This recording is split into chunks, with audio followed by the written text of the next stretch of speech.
Hello, my name is Penny Lynch, and I'm a member of the DCATA Continuing Education Committee.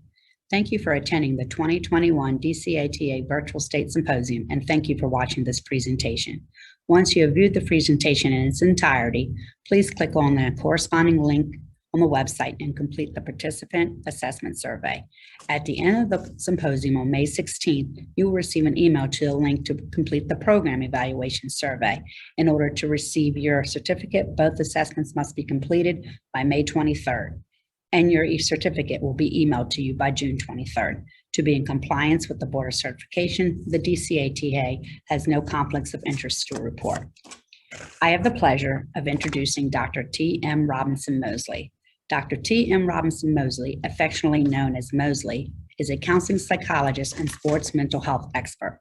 She's the principal and managing partner of Mosley and Associates Consulting, the umbrella brand for counseling and psychological services, sports consulting, diversity, equity, and inclusion training, and culturally responsive leadership development.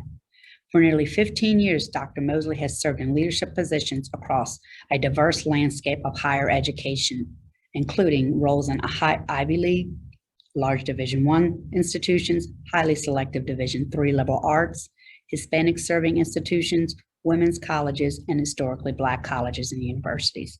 After years of working with elite athletes and sports organizations in her private practice, Dr. Mosley developed the Sports Mental Health and Wellness Playbook, a cutting-edge, turnkey solution to one of the most challenging issues in sports and the mental health needs of athletes. Good morning, good afternoon, good evening, whatever time this finds you. I'm just happy that you're here. My name is Dr. Mosley. Thank you for joining. We are going to do a fast break today, Mental Health and Self-Care 101 for athletic trainers. So I'm delighted to be here and share time with you. I want to thank the organization so much for having me, and special thank you to Xavier Santiago and the entire board for this labor of love and labor of support that is so very needed right now. So we are going to spend some time talking explicitly about mental health and stress that is unique to athletic trainers. And then we're going to talk about self-care, and we're going to talk about some tools and tips to be able to manage that in many of the circumstances that we're finding ourselves in another kind of irregular year when it is business unusual for us in many of our teams and organizations. All right, so we're gonna start with the game plan. We're gonna do some brief introductions, so you'll get to know me a little bit in just a moment. This is our game plan, so we're going to give you a little bit of a roadmap of what we're going to be doing during our time together. We're gonna jump into Mental Health and Wellness 101, so give you some foundational kind of information about mental health and stress, the impact of COVID-19 and nationwide unrest, how that has been throughout the world of sport. What is stress when we talk about stress and different types of stress? We're going to talk about radical self-care and healthy coping, and we're going to do an activity called the Wellness Wheel once we get towards the tail end of our time together. And then we're going to wrap up, and I'm going to provide you with my information and some resources. So let's get to it. So as I said at the top of the first slide, my name is Dr. Mosley. My full name's T.M. Robinson Mosley. Most people just call me Mosley, like Oprah or Beyonce. I am a counseling psychologist by trade and a sport mental health expert. I have been working in sport for roughly about 15 years. And that's coincided with some of my time in higher ed as an executive and administrator at institutions across the country, which you can see here on the screen. Since I started my own shop, which is a private practice and consulting firm where I'm based in Atlanta, I specialize in counseling and psychological services, sport consulting, DEI training, and social impact consulting, so culturally responsive leadership. I am the founder and creator of the Sport Mental Health and Wellness Playbook, and I'm also a former student athlete myself. So I played rugby while I was at LSU, so go Tigers, but my original alma mater is the University of Alabama, Roll Tide. And as you can see, I'm wearing a Saints hat. So my chosen hometown, the area where I'm from is New Orleans. So who dat? I played rugby at LSU, and then I transitioned to the sport of boxing, where I hold a gold and silver medal in elite kind of Olympic championship boxing tournaments. So as I think about the work that I do and the work that I love to do in working with not only athletic trainers all over the place, but organizations, particularly in sport. These are challenging and impossible times that we could have never anticipated as people who work in sport. So as a company, my team and I are spending most of our time helping accomplished organizations, elite performers, entire kind of professional leagues, collegiate athletics, helping these institutions and organizations and teams address the impact of uncertainty in both the personal kind of space and then in our professional lives. So I like to say we help organizations implement what we call a sport mental health framework, which supports a diverse group of stakeholders while helping to build winning team cultures. I like to say that I'm in the business of caring. And I specialize in helping the helpers. And when we think about athletic trainers, you guys, y'all, and I'm a Southerner, so I'm gonna say y'all a lot, but y'all are the helpers. Y'all are the people who ensure that teams perform at their best, that people are healthy, that coaches are responsive in those ways. You are the kind of invisible thread that allows these operations to happen, right? You are able to be at the foundation of making sure that we have the best teams. And what's important about that is we want to make sure that you can kind of leverage the strengths of teams and improve performance, but that is directly connected to your ability to take care of yourself. And so through kind of this sport mental health framework, we support particularly high stakes individuals, people who work in very stressful environments, so that we can help them get the most out of their teams by ensuring that you're taking care of yourself. Because what we want is for you to be able to show up and do this work that you've been so brilliantly trained to do. And if you don't take care of yourself, all of the things that we pour into always taking care of our athletes and taking care of our teams, we're not able to do that if we're unable to show up. So we know in sport, the best ability is availability, and we want to make sure that you're able to show up in that way. And today is really going to focus on ways that we think about stress and the ways that we manage it. So as a former athlete, I know firsthand about the importance of creating teams and environments that are really conducive to getting the best and the most out of people.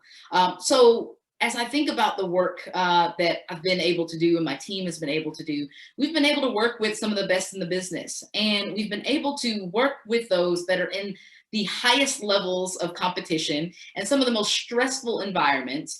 And we're still able to talk to them and identify training solutions and support resources and services that really do support mental health and wellness, even when people feel like they don't have the capacity to show up to take care of themselves in that way. We have really worked and done a really good job, and I'm really proud of the work we've done to help organizations, like many of the which that you see on the screen, prioritize the health of the people who are showing up to do the heavy lifting, to create the experiences and the organizations as we know them behind the scenes. So I'm really excited about being here and talking to this group in particular, because you are in the background and often backlighting so much of the work that's being done at every level of the organization because of your ability to show up and do the work that you do. So again, I'm just really honored and excited to be here with you. All right, so as we open up, this meme probably looks familiar to many of you, and I like to start in a place that's a little light. And yes, this is humorous, but even in the humor, there is some truth to it. This meme originally was created, the artist created it actually in 2017, but it gained new life, as you can imagine, in the past year and almost year and a half, as we have been dealing with the COVID-19 pandemic. As we look at this, it's obvious, it's sarcasm, right? Like things indeed are not fine. But in spite of that, if you look at the background here, you see that our friend is sitting down having a cup of coffee and surrounded by flames. And many of us can relate to this. And that's why I think it's probably so funny, because we are actively getting up every day under some really, really challenging circumstances, whether sport is happening for us, whether we're still trying to figure out return to sport, whether we started and stopped and started and stopped again, whether in a regular season in business, as unusual has made this year look very different for us. We have still managed in some way to persevere, to put one foot in front of the other, to show up to do this work. And I think this captures it quite nicely, because even in the midst when things are literally on fire, around us, we are still showing up to do this and doing the best that we can to have some semblance of normalcy, so that we can, even in the face of a new normal, find ways to persist and move forward. So that level of agility, that level of grit, is something that we impart and look for in our athletes, but it's also something that we exhibit in the work that we do to support athletes. So let's level set here. When I use the term mental health, I think it's really important for us to get an understanding of what I'm talking about. What do I mean? Because we throw this term around quite a bit now, and I'm pleased to hear that we are discussing it now more than ever, but there are some misconceptions out there, okay? So when I say mental health includes our psycho-emotional and social well-being. It affects how we think, feel, and act. It also determines how we handle stress, or if we're able to handle stress, how we relate to others, the choices that we make. It's all encompassing of all of these things. Mental health is important for us to take care of at every stage of our life, whether we are children, whether we are adolescents, whether we are adults or elders. Every developmental period in our lives, we have to take care of our mental health. It's something that will impact us. In fact, if we're looking at any of the news lately, we are seeing how greatly our children are being impacted by not being able to be in in-person school, and how that's impacting their mental health and their own kind of development and psycho-emotional well-being. So these things matter at every stage of our lives. Over the course of your life, you're going to experience mental health problems. And I like to conceptualize that in an important way, because often people conflate mental health with mental illness or mental disorder.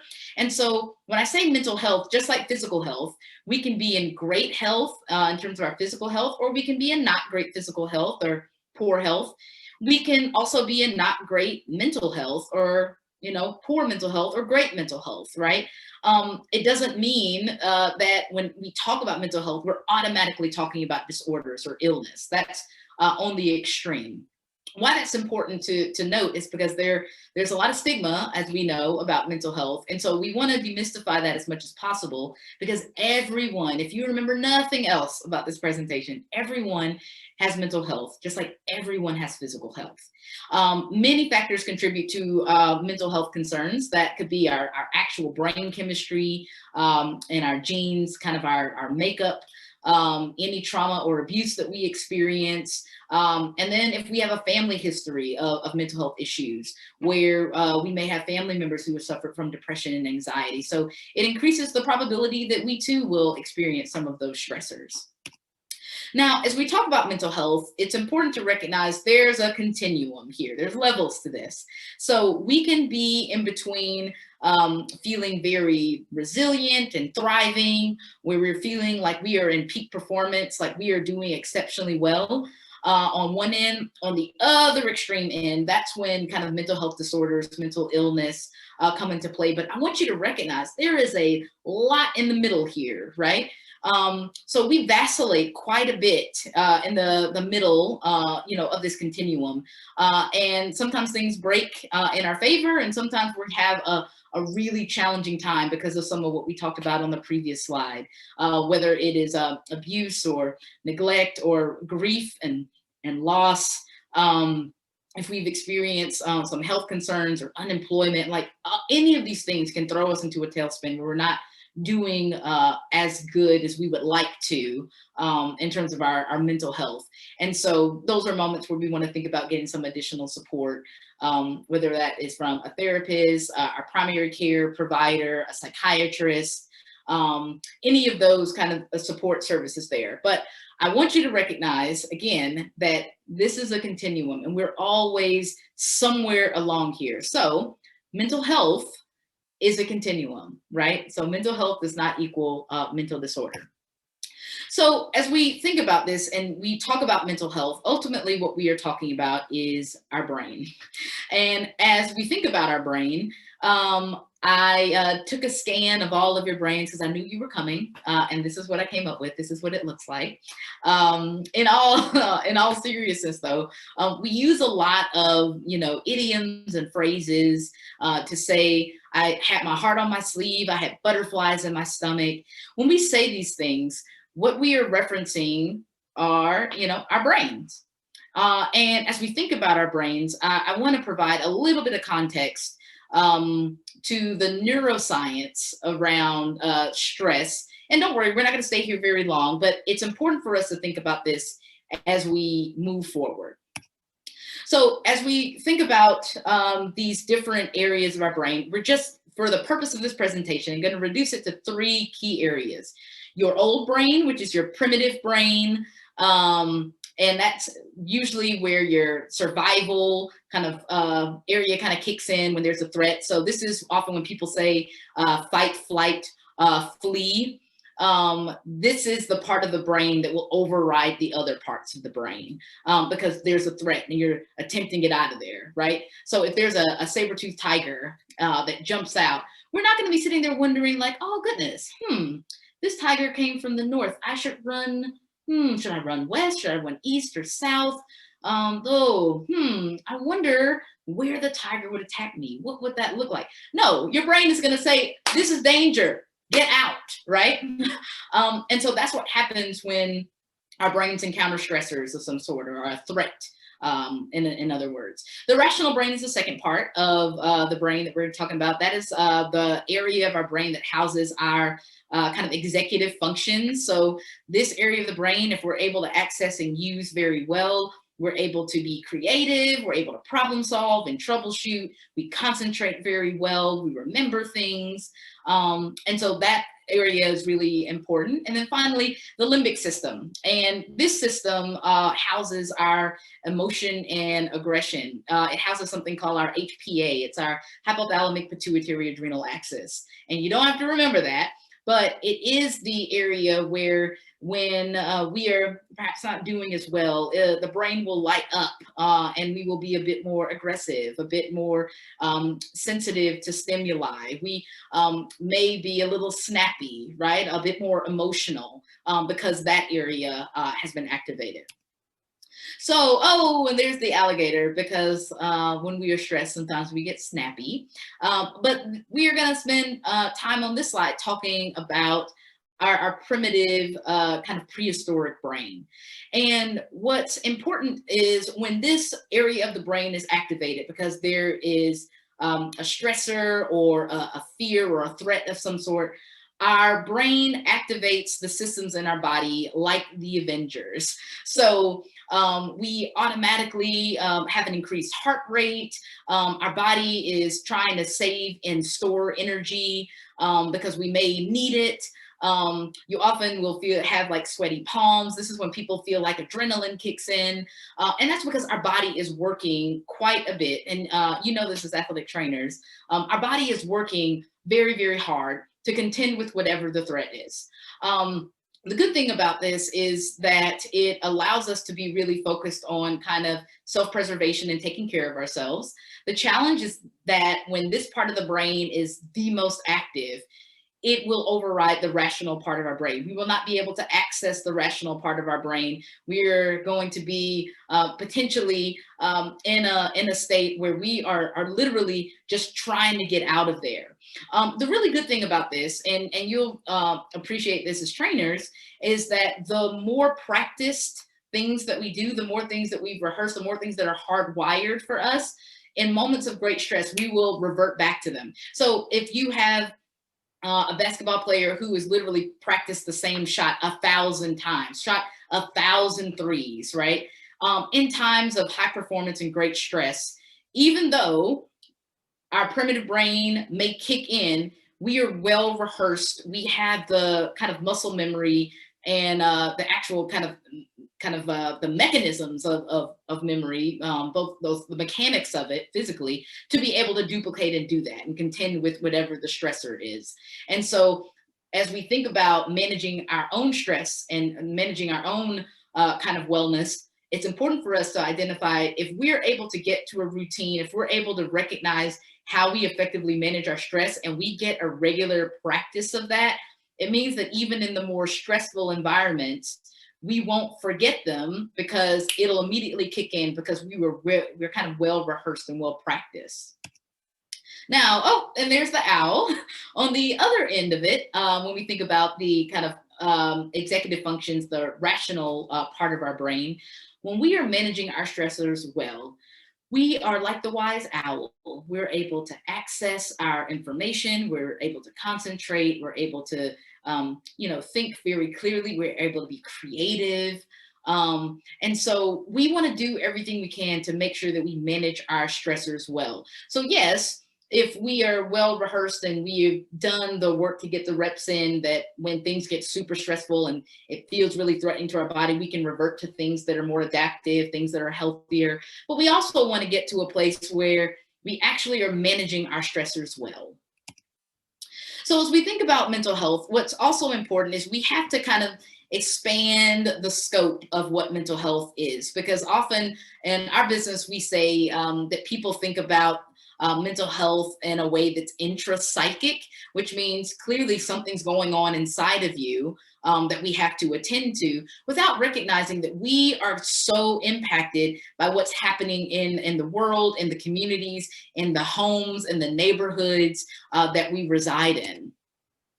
So even if we think about, let's take, for example, the NBA season last year, right? If we just, at the top of the year, right? Kobe Bryant and his daughter and the other people in the helicopter that passed away in the accident, that set the tone for what we thought was that the top of the year. That story alone in a typical year would have been a huge one. But then if we move forward and we think about what happened shortly after, it's COVID-19, and it has upended and dominated our lives in ways that are unimaginable. For those of us who work in sport, we'll remember March 12th forever, March 12th, 2020. It's the day that sport shut down completely. The world stopped across all the leagues, every kind of competitive level, whether you were in kind of elite youth sports and AAU, all the way up to the pro ranks. I think it became real for folks when the NBA canceled or suspended their season. And then shortly after, the tourney for March Madness was, canceled indefinitely. It became very clear to us, especially those of us in sport, that we were in for a time that we have never anticipated, literally in the history of sport. In addition to that, the impact of COVID with isolation, and we're having to stay home. We're having to repurpose the ways that we are supporting athletes, that we're doing recruiting, that we are keeping tabs on folks, both on whether they are in, peak condition physically or mentally or otherwise.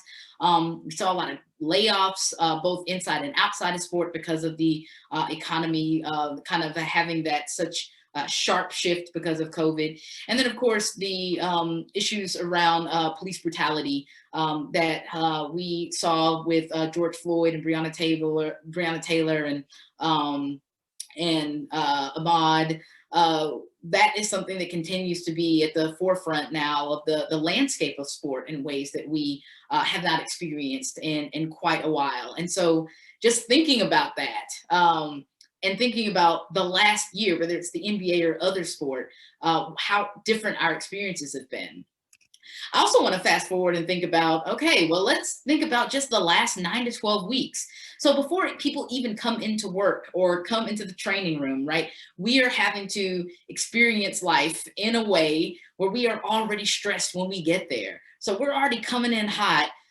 Honestly, once we wake up and look at a phone and see what's happening in the world around us, we already are contending with things that are incredibly stressful for us. So if we just even think about the last 4 months, which may feel like multiple lifetimes in and of themselves, we have a new president. There was an insurrection and a riot, an attempt to overthrow our government shortly before the inauguration. We're still trying to figure out how to safely reopen schools. We have a vaccine rollout that is now underway throughout the country and throughout the world. Yet we still are, again, this is why I'm on screen. We're still very virtual in many of the ways that we are working and living right now. And I can't state this enough for the last item, which at the time of doing this, it was around 500,000 and approaching, close to 550,000 deaths. But as we look now, we are approaching another grim milestone of 600,000 known COVID deaths. And just recognizing the tremendous amount of loss and grief in such a rapid period of time is unconscionable to think about. Just seeing that number doesn't even capture the grasp of what we've lost throughout this pandemic and the tremendous amount of pain that people are experiencing. And so as athletic trainers, we see all of this. All of these things converge in the ways that we support our team, support our athletes, the decisions that we make, how we get to work, when we get to work, what work looks like is being impacted by all of these factors that are beyond the field or beyond the court. So we are currently in a really interesting moment in terms of mental health. For mental health practitioners, we would consider the past year or so as a state of emergency of sorts. People are not doing well. Collectively, we are experiencing quite a bit of anxiety, worry, concern, and some depressive symptoms because of the current circumstances we find ourselves in. On top of that, if we're thinking about people of color, our Black and Brown colleagues and athletes are experiencing even an additional layer of stress because of what's happening from the issues around police brutality to the violence that Asian Americans and Pacific Islanders are experiencing. So there are so many different ways that people are struggling right now. And athletic trainers often sit at the nexus of helping people navigate many of these things.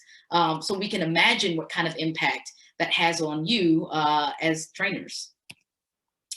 So I want to take for a second, I just want to pose a question to you. Obviously, we're in a recording, but we're going to sit with it. And I'm going to give you a couple of seconds to think about this. But what does stress look like for you? I want you to identify and think about when I'm stressed, what does it look like? How do I know that I'm stressed? Because in order for us to be able to do something about it or to game plan around it or to assess what we need to do to take care of ourselves, we have to know what we're going up against, right? Like we have to know very similarly before we go into a game, we have to know what our competition is. We have to know who the opposition is. So when you are stressed, I want you to think about how you know that you're stressed. I love this graphic here because it identifies some keywords that we may not think about that are connected to stress. I want to identify a couple of them for you. And let's just do three. The first word, and it's small towards the top there, dreams. And not just dreams, but distressing dreams. Sleep quality has been down for the majority of Americans and people since the pandemic. We're seeing a lot more sleep disturbances, a lot more night terrors, a lot more nightmares, decreased quality of sleep. So people are not resting well. You can imagine if you're not resting well, you aren't functioning well in some other areas of your life, especially if you're working in sport. So we're seeing a lot of that because, as you know, if we go to sleep, our bodies may be at rest, but our brains are not at rest. Something on the other side of that, these two kind of connect, but risk. If we are stressed, particularly in my profession, and obviously I think in yours, if you are not at your best and you make a mistake on someone's body, or you make a mistake with a diagnosis, or a mistake on any of the record keeping, it puts you and your team and your organization at risk, right? That risk we have to be very thoughtful about. We don't contextualize stress in this way, but being in stressful environments, if we do not manage them well, it is heightened risk, right? And so I want us to think about that. And the third thing, because I said I would do three, so I'm going to hold myself accountable to that. Accidents. When people are stressed and they're not able to focus or concentrate well, we see an increased number of accidents. That means anything from car accidents to people bumping into things, dropping things, falling. We really do experience this a lot when people kind of come in when they have injured themselves in some way. And I'm sure you are well aware of this as well. And being able to kind of connect the dots around having an increased number of accidents because people are not focusing well, because they are not managing stress as well, because they are not resting, because their symptoms are unmanaged. So it has this kind of cascading, almost like compounding impact when we do not manage stress well. So when I asked you the question, how do you know when you're stressed? Many of you may have answered along the lines of when you're stressed, you withdraw from others. So you're more isolated. You notice you're getting into it, kind of like the alligator, like you're more snappy. It's just you're kind of more irritable. You don't really want to be bothered. Sometimes we deny that anything is wrong, so there can be a lot of denial. A big one is we end up working so much harder and longer, but not getting as much done. We also see an increased use in substances to help us cope, whether that is nicotine or caffeine, or if it's alcohol or prescribed or illicit drugs. Also crying episodes go up. We see a lot of impulsive behaviors because we're distracting ourselves from what is actually happening with us. People will self-medicate with a lot of things. It could be food, it could be sex, it could be substances, but we start seeing people acting out in those ways, or we may see that in ourselves. I mentioned the teeth grinding and jaw clenching because sometimes we will clench our jaws at night, or sometimes we're walking around and we don't recognize how tense we are. And when we're stressed, as you can imagine, this makes sense, we will have a decreased kind of amount of motivation, and our quality of work will also be of lower quality because we are unable to show up to do our best work. Additionally, stress shows up on our bodies. So often having headaches or migraines, carrying a lot of muscle tension, as I talked about.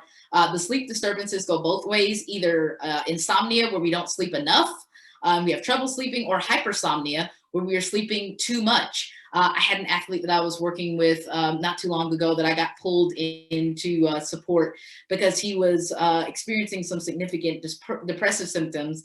And one of them was at one point he was sleeping up to 16 hours a day. And so hypersomnia became a pretty significant symptom that his body was stressed and not functioning optimally. GI issues, if we get upset stomachs or nausea, that could be a sign of stress. Kind of fatigue is a big one. Weight fluctuations, gaining weight, losing weight. Sometimes I wish when I was stressed that I would actually lose weight so I get the benefit of something good happening when I'm feeling stressed. But these things are important to pay attention because sometimes we may not recognize, okay, I can name how I'm stressed, but sometimes we can pick up on how our bodies feel. So being in tune, especially and working with folks and being thoughtful about body and body mechanics. If we think about it ourselves, it's like, oh, I haven't been feeling good. I have been really tired. I haven't been sleeping. I've been having migraines. Those things are going to be really important if we start thinking about, are we stressed? Now, when we talk about stress, stress is a non-specific response of the body to any perceived demand. Stress occurs when we feel like the demands of our life exceed our ability to cope. What I want to say to you is that everybody, and we're going to talk about two different kinds of stress in a moment, but everybody is somewhere on the continuum of stress. I used to have a professor say, if you were not stressed in some form or fashion, you were actually dead. And it's true. And it's true because stress is not always a bad thing. There are different kinds of stress, both positive stress and distress. Positive stress is considered eustress. Negative stress is considered distress. That's the area where people, when they say I'm stressed, we're usually talking about. But in sport, we are really invested in getting people into eustress and keeping them there for performance, especially around competition. Because eustress, a positive stress, means that it motivates us. This is where the adrenaline kicks in. It focuses our energy. It's always pretty short term, feels within our coping capacities. Can feel really exciting, and it actually improves performance. So if you're thinking about sport, this is where we want our athletes to live when there is a competition of some sort, versus the other end of that, which is distress, which can be long-term or short-term. It's very anxiety provoking. It doesn't feel good. As you can imagine, distress is pretty unpleasant. This actually decreases performance, and if we don't take care of it, it will lead to bigger mental health and physical problems. Some examples of eustress and distress. So at the top here, positive stressors, I put competing in athletics, giving a presentation like this, receiving a promotion, starting a new job, going on a date. Sometimes moving can live on both of these. So can, holiday seasons, but times that we take a vacation, these things can really be stressful in some ways, but positively. And it's within our capacity to manage or deal with them. Versus on the other end, negative stressors, where these are really challenging for us and feel pretty terrible to have to manage, whether we have lost an opportunity or lost a loved one. Injury, this is a big one. We see distress in a danger area for many athletes when they suffer a serious injury or catastrophic injury that will threaten whether they ever play again, or at least take them out of the game for quite a while. That can be an area that is a warning sign for us. Being abused or neglected, conflict in relationships, a lack of support can mean there any money problems, legal problems. These things can really exacerbate the negative stressors and obviously kind of tank our performance. This is a little graphic here that I really like because it allows us visually to see this peak performance is here in the middle, as you can see. What's really interesting is that on the extremes of stress and performance, if you are bored, or whether you're bored or overwhelmed, performance is pretty low. Performance isn't great. So not only do we want to make sure we're not having people who are overwhelmed by what's happening and anxious, we also want to make sure people aren't understimulated, where we don't have enough for them to be able to work with and feel that performance can be maximized. So actually, if you're bored, or you're not able to perform in a way that meets kind of your standard or your norms for the way that you do things, that also could impact and decrease performance. As we think about COVID, there's an additional layer of pandemic distress that otherwise did not exist for us during this pandemic.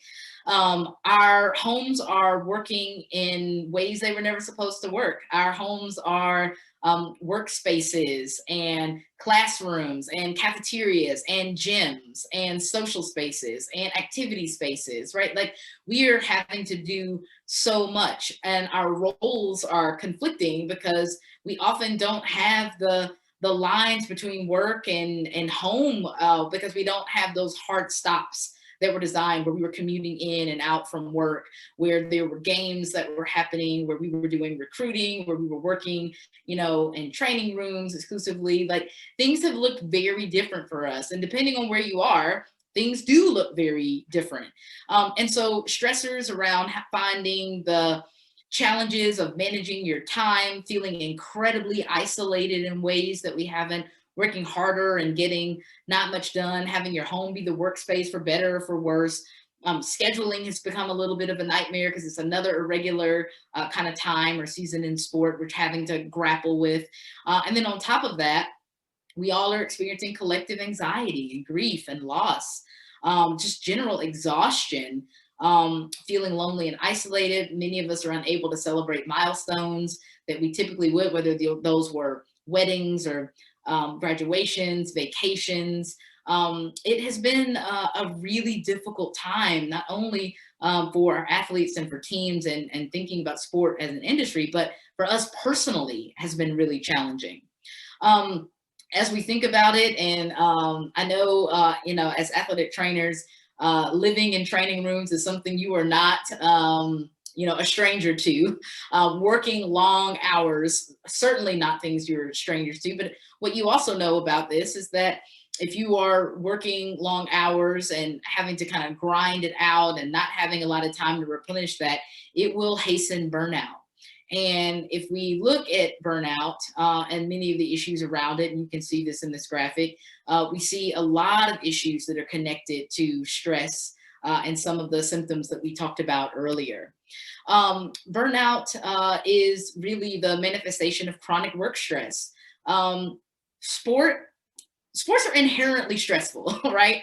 And yes, we can harness that and keep people in eustress and some of the positive stressors, but it can be really stressful. It's high performance, it's high intensity. We expect, results. And as athletic trainers, you are high touch. And so as we think about that, burnout can be something that you are much more susceptible to, especially if you feel like there's minimal support for you. So if you are feeling like you are not having enough resources or people power for you to do the work that you do, it can diminish performance. Women are responsible for most of the caretaking, whether it's personally or professionally, at home or in the workplace. So that minimal support piece can feel especially kind of tangible for women who are having multiple roles of support.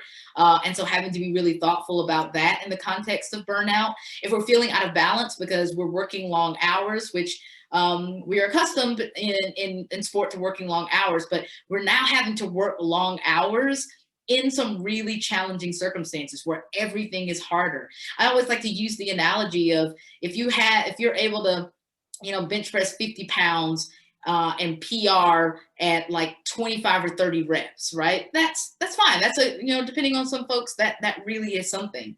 But if you are able to PR 250 pounds at maybe 3 to 5 reps, it is significantly more impressive, right? And it's more impressive because there's significantly more weight for you to be able to get that bar up than it is if there were 50 pounds on it. You have to think about the work and the lives that we're living right now in similar contexts, right? We are having to do a lot more. We're having to do a lot more with a lot more of the barriers, a lot more of the challenges kind of sitting on our shoulders. So the fact that we're able to get things done, even if we're not able to get things done in the ways we were before the pandemic, is still something important to note because it requires so much of you to do it, right? So just being able to do some of the things like going to the store or getting a haircut or going out to eat or getting food, like those things have had additional stressors that we've had to deal with that otherwise we hadn't. Uncertainty, so if we feel like there's no clear end in sight, if we apparently are in a place where we feel helpless or hopeless, like we don't really feel like we're able to make the decisions that are going to move the needle in some way. We just feel like we're at the mercy of the moment. Those things can also hasten feelings of burnout in addition to the other two. So in thinking about stress, there are some myths out there. The first one is, well, you know what? If I ignore it, it's just going to go away. If I don't do anything about it, it's going to work itself out. Unfortunately, that is not the case. I wish it were different, but if we don't deal with it, unfortunately, the situation doesn't de-escalate, it escalates. And so we want you to be proactive in your ability to manage your stress. Stress is the same for everyone. We know that to be false. What could be very stressful for me could actually not be stressful to you, and the other way around. And so you want to be really thoughtful about that as you're thinking about managing your own stress and the expectations of the people you care about to manage theirs. Stress is everywhere, so you can't do anything about it. We've debunked that. Stress is something that we live with and experience, but we absolutely can do things to manage it. No stress, excuse me, no symptoms equal no stress. Sometimes people aren't recognizing that they're stressed. So if they're like, oh, if I feel okay, then maybe I'm fine. But that may not always be the case. And then finally, only major symptoms of stress require attention. Please, please, please. An ounce of prevention is better than a pound of cure.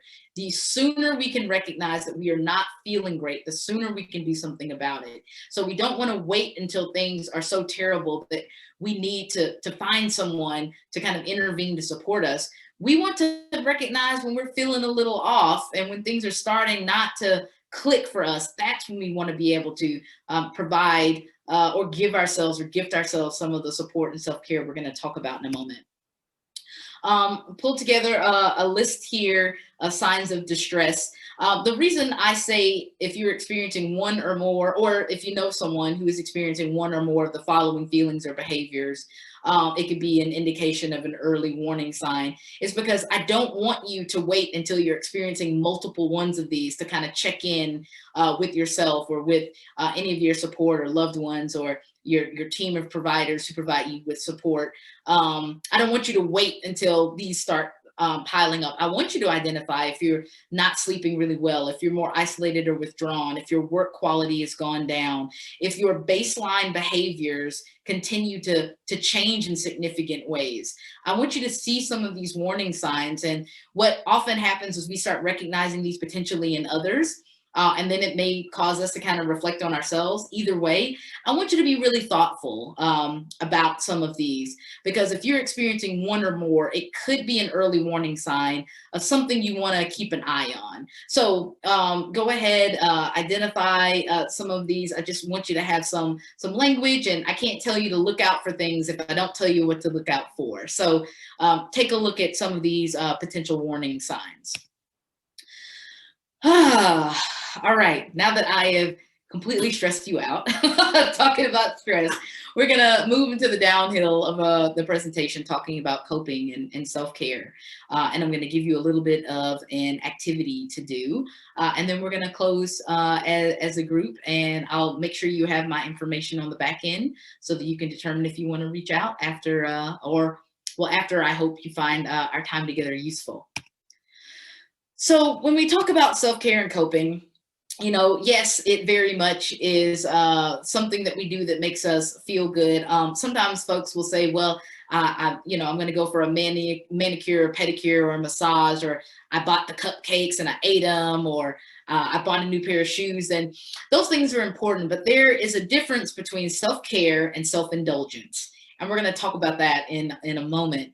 But when I say radical self-care, when I talk about self-care, I'm talking about one of the best guides to how to be self-loving is to give ourselves the love we are often dreaming about receiving from others. Radical self-care also, in the nature of the work that you do, also kind of turns on its head the fact that we devote so much energy and time to our athletes and to these organizations and teams and coaches. Like, we pour and give so much of ourselves. We've got to repurpose some of that. We've got to replenish some of the output, because our output is so high. After a while, we're not going to have much in that bucket to give if we aren't doing the thing to kind of replenish ourselves that allow us to continue showing up to do this great work. So when I say self-care, what am I talking about? Again, level setting with these terms. Self-care is any activity that we do deliberately in order to take care of our emotional, mental, and physical health. It should be intentional and structured, meaning there should be a regular practice of what you're doing to take care of yourself. Self-care is important because it improves our mood. It combats emotional dysregulation, which is when we're feeling really off or not feeling really great. Self-care buffers that and allows us to be able to show up so that people get the best of us and not just the rest of us. And so I always talk to high top performers, elite athletes, coaches, around establishing a regular practice. So this is just a part of the way that you live your life, that wellness and self-care are things that you are doing in service of yourself, but the mission of the teams that you're working for. Self-care as a leader, and particularly as an athletic trainer, again, and thinking about risk and accidents, self-care is a moral imperative. as a leader on these teams. You have to take care of yourself, because then you can't show up to take care of other folks. And so I want you to get just as committed to getting the reps in self-care as you are to showing up for the people that you care for. So when I say coping, coping is simply just the thoughts and behaviors we use to manage the internal and external demands of stressful situations. When I say coping mechanisms, I'm talking about strategies that we use in the face of stress or traumatic experiences or painful or difficult emotions. We're going to talk about healthy coping in a moment, but unhealthy coping can often be some of what we talked about earlier, some excessive substance use, overeating, self-harm behaviors. If we're isolating or neglecting self-care, we may be attempting to take care of ourselves, but we may be doing it in a way that's unhelpful or unhealthy. When we think about healthy versus unhealthy or helpful versus unhelpful coping mechanisms, we've talked about the unhealthy ones a little bit, but let's talk about the healthy ones. Exercise, obviously, I do want to premise that since we are in sport, working out our bodies is kind of par for the course. Like, I always press people to think of what are we doing beyond the physical realm to be able to take care of ourselves, because that's a part of work. And sometimes that can feel like work. And so I want you, to think about things that are more relaxing to you, things that allow you to feel more like you. Do you have people in your life that pour into you as healthy social support? Are you fueling your body with healthy foods? Are you hydrated? Do you have a creative outlet? Therapy can also be a really safe space for you to be able to explore and find strategies to better take care of yourself. So as we talked about with stress, self-care can look different based on your personality, based on who you are. What is really awesome for me and what feels really relaxing could not be so relaxing or calming for you. So I challenge you to think about self-care in terms of what works for you. I don't want you to be in a space where you think this is a prescribed kind of check the box kind of thing. Your self-care and your practices around self-care should be unique to you. So I want you to be thoughtful about designing and building in those things that are unique to your experience, that allow you to feel the absolute best that you feel without feeling like someone else is doing something and you need to do that too. Okay. So I want you to be really thoughtful about your own self-care on your own terms. So now we've gotten to our activity and we're on the downhill here. And with this is kind of a Trojan horse of sorts, which means it is my way and some of my colleagues' way of really assessing where people are with their self-care without having it feel super clinical. So this is something called a wellness wheel. And it's where we want to identify the different elements of wellness that we are doing to take care of ourselves. What people often don't recognize is that there are so many different components to wellness and self-care: emotional, occupational, creative and intellectual, environmental, spiritual, physical, and social, right? And these interlocking circles all come together to comprise our ability to take care of ourselves, where we feel and function optimally, where we feel the most balanced. And so often the goal, and again, this is just for us to see where you are, this is going to give us a baseline, but the goal is to be able to identify at least one activity we are doing to take care of ourselves in every single one of these circles. So typically this activity, and I'm gifting this to you because I want you to be able to spend time, and you can put on a timer, you can put on 5 minutes, you can put on, I would recommend 7 minutes, where you sit down and you think about, what self-care activities am I currently doing? After doing the exercise, what did I learn? Was I able to fill out these circles? Did I struggle filling out these circles? Am I doing well in some areas and not in the others? Are there areas of wellness that need more of my attention? Do I need to do more in the area of some of these circles.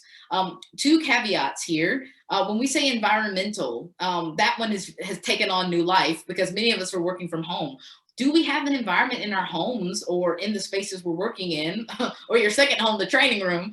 Are those environments conducive to you taking care of yourself? Do you have the things that you need?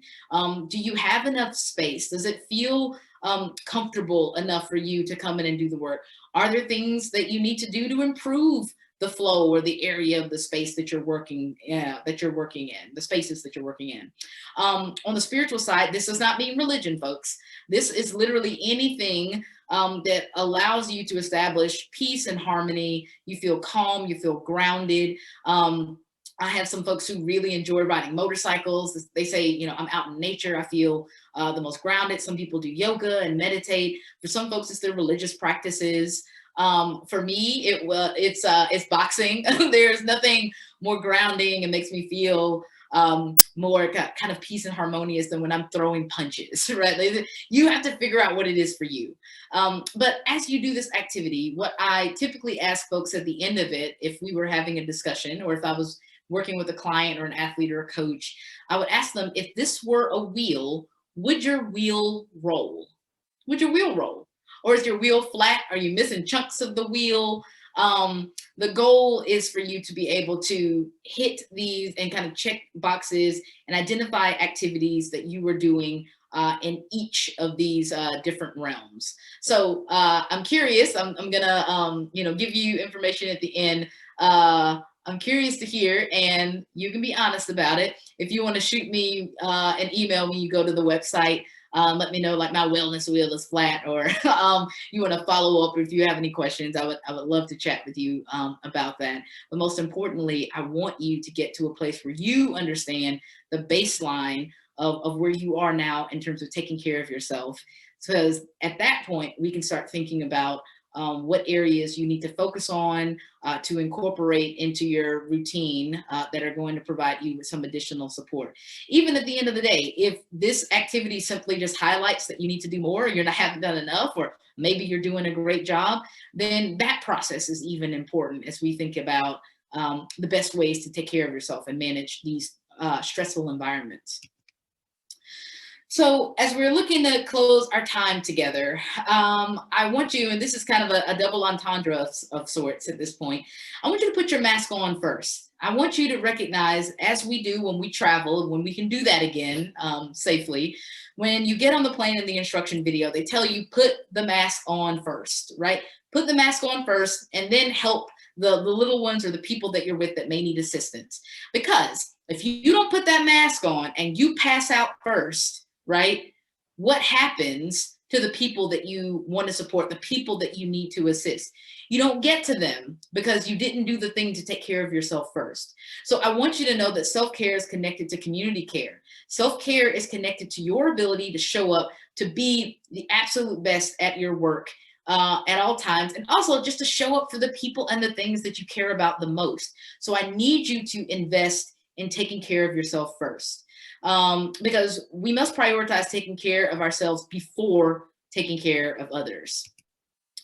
And I want to give you a couple of takeaways here, because where would I be if I'm working in sport and working in sport mental health if I didn't give you some takeaways, didn't give you some homework, didn't give you a game plan? So listen up. Within the next 30 days, for at least one day, I want you to focus on winning the day. And winning the day means not thinking about long-term, not thinking about what you're going to do next week, what's going to happen if things turn out differently, or when we're going to go back to sport. I don't want you to focus on things outside of your control, because we can't determine what's going to happen next. But what we can do is focus on winning the day and determining what that looks like for us. So here you go, game plan, all right? So I want you to avoid social media and email before breakfast and before bedtime. So within 30 to 45 minutes of bedtime, I want you to put the device away, okay? So no social media and email before breakfast, before bedtime. I want you to identify at least one household chore every day that you can start and finish before day's end. it's important for you psychologically to be able to start a task, see the progress, and finish, because we often don't get that in life, right? We don't even get it with our jobs. We may be helping an athlete rehab, or we may be supporting them, but the change can be incremental. I need you to do something that produces some level of success in a tangible way. So whether that's making up your bed, doing the dishes. For me, I'm obsessed about my grass in my yard. So I'm watering my grass and I'm tending to it every day. So I want you to do something that you can start, see the progress, and finish every day, okay? Create an it's done list. We have to-do lists, and we have lists for lists. We have always kind of looking for what we have to do next. It pulls us away from recognizing what we've actually completed. So I want to push you to create an it's done list, which is a list of things that you've been able to accomplish and finish in that day, because I want you to be able to look at and track and see your own progress. Number 4, I want you to establish a bedtime routine. I know it sounds like what we do when we're littles, but it's very important in the spirit of knowing that so many of us are experiencing sleep disturbances. I want you to be able to prepare your body and your brain for bed. So give yourself 30 to 45 minutes. I don't care what time it is, because we go to bed at different times. So your heart stop for the day may be different from someone else's, but give yourself 30 to 45 minutes with no devices to prepare your body to go to bed, whether that's reading, writing, puzzling, talking to a loved one. I want you to be able to identify ways to wind yourself down at the end of the day, because our days are stressful. I don't want you taking that to bed with you, okay? And lastly, when you're able to do these things, when you're able to start and finish something before day's end, when you're able to get your it's done list and recount what you did in that day, what was awesome, what you were able to accomplish, I want you to celebrate these little wins and reward yourself in the ways that we do this for our athletes, for our teams, for our coaches. We've got to do this for ourselves. Lastly, as I mentioned in our time together, I have created something called the Sports Mental Health and Wellness Playbook. So it is a guidebook, a playbook, obviously, for teams and organizations, elite performers, to really cultivate and identify really strategic, scheduled ways that allow them to take care of themselves, no matter what the circumstances are. And it focuses on maximizing performance, but also leveraging the unique strengths and talents that we bring as individuals and as teams. So this is all that I got. I really appreciate you and your time. And I'm really excited you get a CEU for this. I am thrilled to be a part of this annual conference. Thank you for joining me for this fast break. Even though it was a lot of information, but if anything, I hope that it helps you take care of yourself so you can show up to take care of the people that you care about and do the things that you care about the most. I'm Dr. Mosley, or Mosley like Oprah or Beyonce. You can find me and reach out to me at Mosley and Associates Consulting.com. And I look forward to hearing from you. And always want to make sure that you have a game plan. So take great care. Have a great rest of your conference. Be safe and be well out there, y'all. Who dat?